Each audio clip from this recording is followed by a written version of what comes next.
या व्हिडिओमध्ये सांगितलेली कथा, घटना, पात्र आणि ठिकाणं ही पूर्णपणे काल्पनिक किंवा लोककथांवर आधारित आहेत.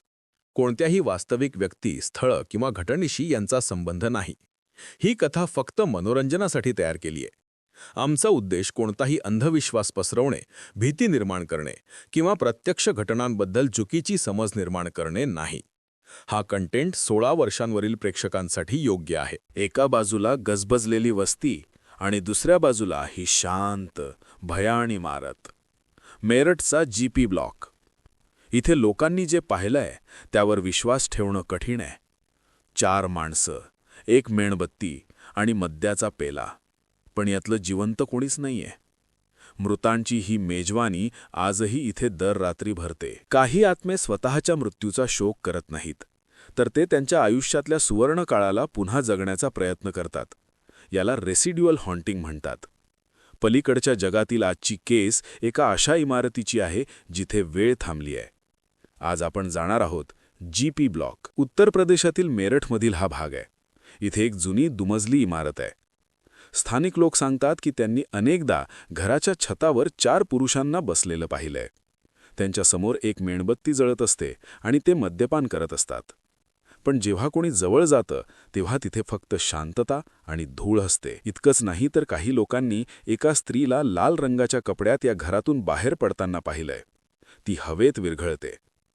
हे लोक कोण होते? त्यांचा या घराशी काय संबंध होता? हे आजही एक रहस्य आहे. पण ही जागा इतकी भयानक आहे की भारतीय सैन्यानं सुद्धा या भागाकडे दुर्लक्ष करणं पसंत केलंय. रात्रीचे 11 वाजले होते. घराच्या आतलं वातावरण अतिशय जड होतं. जणू काही भिंती माझ्याकडे पाहत होत्या. मी जेव्हा हॉलमध्ये पोहोचलो तेव्हा मला सिगरेटच्या धोराचा वास आला. तिथे कोणीही नव्हतं.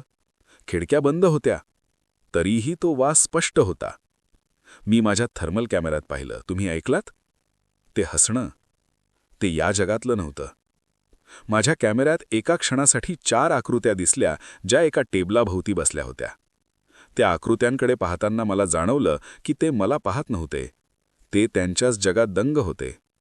पण जशी माझी नजर त्या कोपऱ्यात उभ्या असलेल्या लाल सावलीवर पडली तसा माझ्या कॅमेऱ्याचा सेल संपला. ती सावली माझ्या दिशेने सरकत होती. जीपी ब्लॉक हे सिद्ध करतं की काही आत्मे आपली जागा सोडायला तयार नसतात. त्यांना आपली भीती वाटत नाही. उलट आपण त्यांच्या जगातले घुसखोर आहोत असं त्यांना वाटतं. आजही मेरठचे लोक या रस्त्यावरून जाताना आपली नजर खाली झुकवतात. कारण कुणालाच त्या मृतांच्या मेजवानीत सामील व्हायचं नसतं. आता वेळ आली आहे या सीझनच्या शेवटच्या आणि सर्वात भयानक प्रवासाची, जिथे सूर्य मावळताच कायद्याने प्रवेशबंदी आहे. आपण जाणार आहोत आशियातील सर्वात शापित ठिकाणी, भानगड किल्ला, राजस्थान.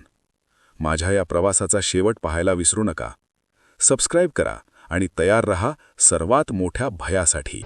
कथा आवडली असेल तर सबस्क्राईब करा. पुढच्या रहस्यासाठी तयार रहा.